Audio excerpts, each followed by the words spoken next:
លោកកៃនឹងក្មួយឯងគិតឲ្យឃើញថាលោកកៃជាហ្គេមនៅក្នុងលោកកៃនឹងក្មួយឯងគ្មានបានស្អីទេគឺថាបានតែកម្មមូទុកទេតែប៉ុណ្ណឹងទេក្មួយគឺថាកម្មរៀបចំជាបញ្ហាឲ្យក្មួយឯងដោះស្រាយគ្រប់គ្នារួចហើយក្មួយឯងប្រឹងដោះស្រាយដោយមនោសុចរិតឬមនោទុច្ចរិតហើយមូកម្មទុកទៅលទ្ធផលចេញមកកម្មដែលរៀបចំទៀតយល់ទេអញ្ចឹងឯងគិតមើលអញនាំឯងធ្វើនយោបាយអញនាំធ្វើដោយមនោសុចរិតទៅយល់ទេហើយមកខឹងអញថាអញនាំឯងធ្វើអស់លុយអស់កាក់លុយអស់កាក់ហ្នឹងសិតតែលុយហើយកាក់ហ្នឹងសិតតែមហាភូតរូបតានេះហើយអញឲ្យទៅហើយវិញឲ្យសិលរបស់ពិតអារម្មណ៍យល់ក្នុងជីវិតរស់នៅប្រចាំថ្ងៃរបស់មនុស្សហ្នឹងណាការងារដែលត្រឹមត្រូវមានតែពីរទេទី1ការងារបម្រើមโนសញ្ចេតនាមโนឯងឮពាក្យមโนឯងមโนគឺខួរមโนទ្វាមโนសញ្ចេតនាគឺមโนសញ្ជឹងគិតហើយសញ្ជឹងគិតពីឆ្កែពីឆ្មាពីបងពីប្អូនពីអ្នកនេះអ្នកនោះអីចឹងទៅមានតម្លៃគួរឲ្យធ្វើគួរឲ្យជួយគួរឲ្យក្មួយឯងទៅធ្វើការងារនោះទៅយល់ទេការងារបម្រើមโนសញ្ចេតនាមិនមែនបម្រើតណ្ហាទេបម្រើអារម្មណ៍ចង់ដើម្បីខ្លួនឯងទេ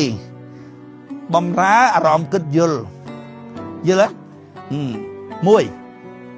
ក្នុងជីវិតរស់នៅរបស់សត្វអនត្តានឹងមានតែការងារបម្រើមโนសញ្ចេតនានឹងមួយ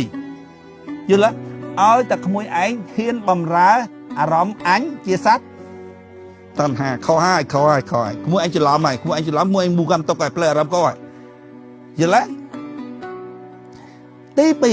2ក្មួយឯងសំអារម្មណ៍គិតយល់សំបញ្ញា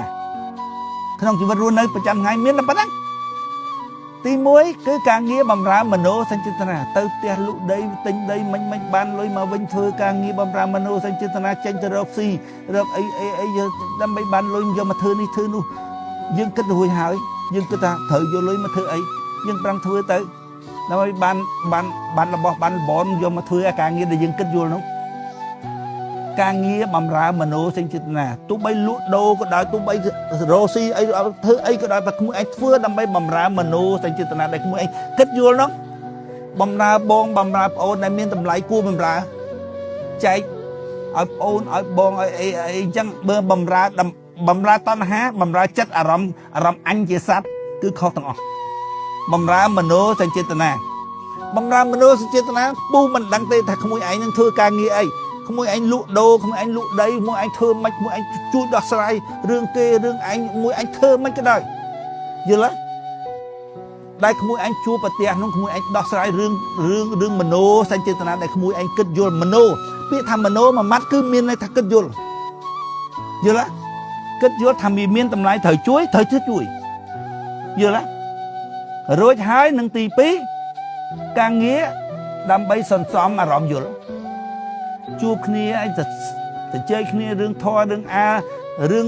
ចិត្តគំនិតរឿងស្អីដើម្បីបានអារម្មណ៍យល់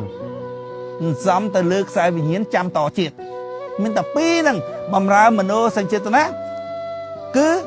សំអាសវៈកម្លាំងធាតុទឹកពេលណាក្មួយឯងសំបានច្រើនប៉ុណ្ណា